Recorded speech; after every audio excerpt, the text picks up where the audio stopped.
You're traveling through another dimension, a dimension not only of sight and sound, but of dangerous self-determination. A journey into a treacherous land where man believes his choices shape destiny, and where the peril is as vast as imagination. That's the warning sign up ahead. Your next stop, the Freewill Zone.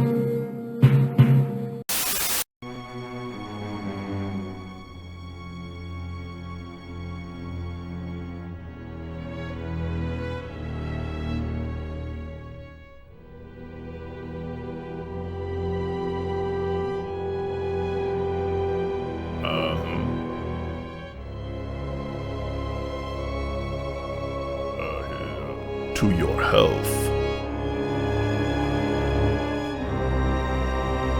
What?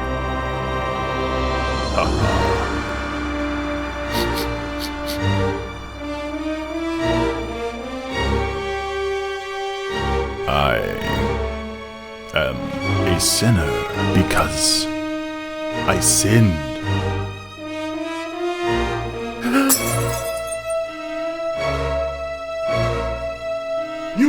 You monster! You put free will in my glass? I hope you found it tasty. Drink up. Quick, man! Hit him with the creed!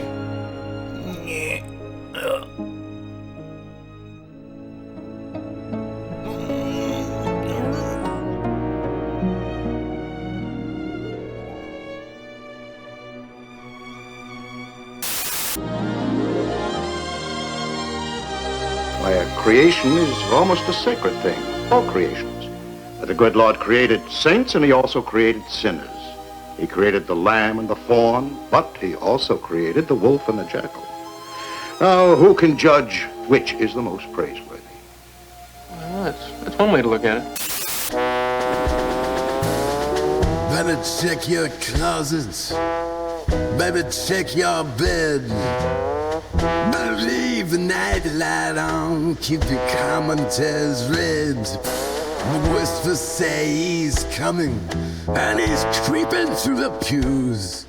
The big, bad, scary boogeyman's got dangerously good news.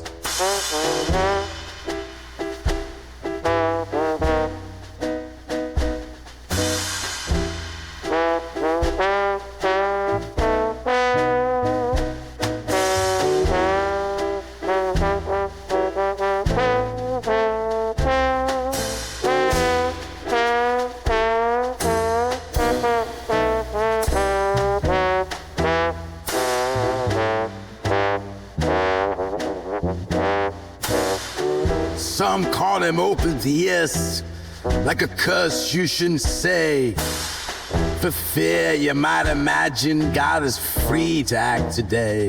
Doesn't sound so sweet and simple, but it breaks the binding views. The big, bad, scary boogeyman's got dangerously good news.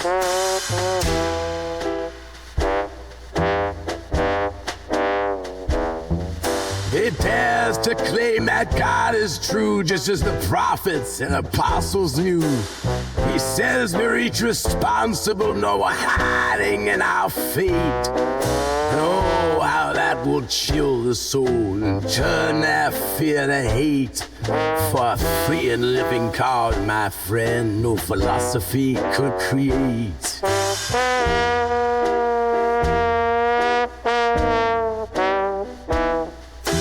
Tiptoe down the hallway where you can hear him hum. Turning trees to paper mast to the beat of God's own drum. He's not here to steal your soul or drag you to the flame. Just to tell you God is free and call him by his name. He's the whisper in the rafters, the shadow on the wall, the question at the midnight hour, unraveling it all. You'll swear you hear him laughing as your certainties come loose. The big, bad, scary boogeyman's got dangerously good news.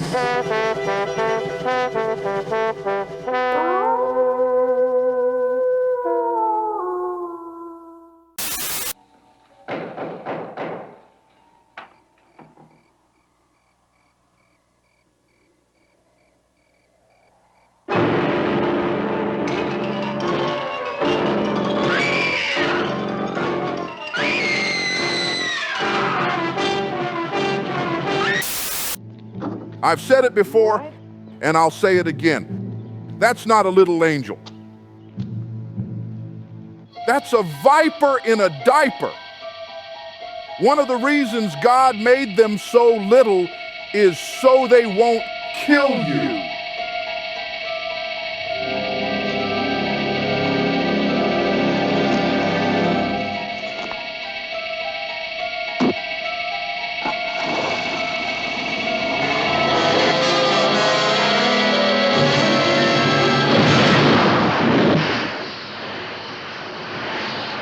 But what if they could? This is going to get out of hand. Yes. These evil people have just got to be stopped. What you couldn't do before, that mantle you picked up brings the authority, the power, the favor of Almighty God. Elisha stopped the oxen, cut up the plow, and made a big fire. With the smoke billowing in the background, he left his comfort zone, walked away with Elijah. It figures it would be something like this. I've asked you all here today to bear witness as I bring this dead man to life. But Pastor, you're meddling in things beyond our understanding. If you love this man enough to give him the gospel, and he is not elect, then you're more loving than God himself. This is madness. Madness, you say? If I am mad, then it is by God's own will.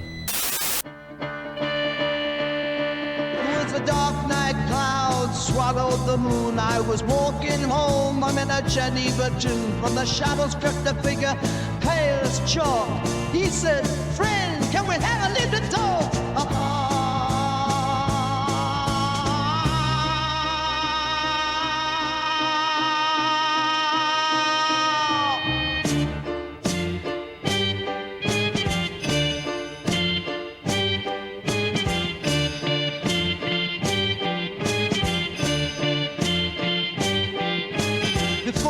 Teeth sank in my arm. I was victim of a Pelagian's charm. I felt strange, my mind was starting to bend, like I could understand the gospel without being born again.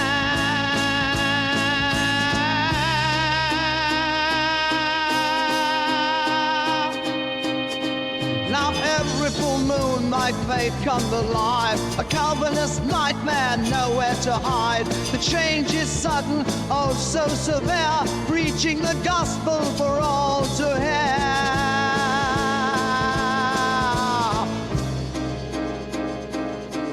I tried to hide it, but the signs still show. When the moonlight's out, I just have to go. Handing out tracts on the cobblestone street, telling each stranger they can choose to believe.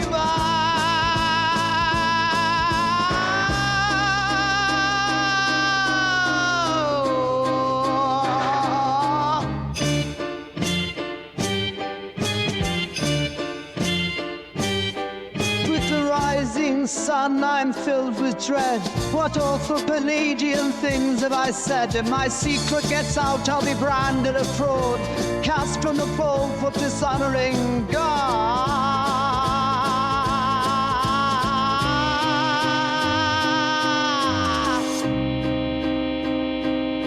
Now here you are, alone in the dark.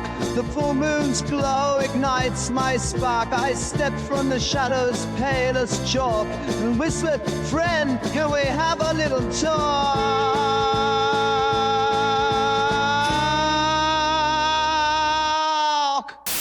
A faint, frightful whisper, a whose tiny plea, came from somewhere beyond the dead cornfield tree. I'm here, I'm in need, won't you come and protect? But Horton just frowned. You're a who, not elect. I'd save you, dear who, for your voice sounds so dire, but the big who decreed you'll be lost in the fire. It's not that I'm mean, or I'm cold, or I'm cruel, it's just predestined. That's Calvinist rule. The who cried again from the withering vine, oh please, Mr. Horton, there's still a short time. But Horton just sighed as the night winds grew thick. Your fate was all written, you can't change a lick. And so through the pumpkins, the gravestones, the gloom, the whose little voice faded off to its doom, while Horton marched on in the cold autumn air, carrying roast beast for the whose God would spare. One woman just stood in the middle of the room and cried.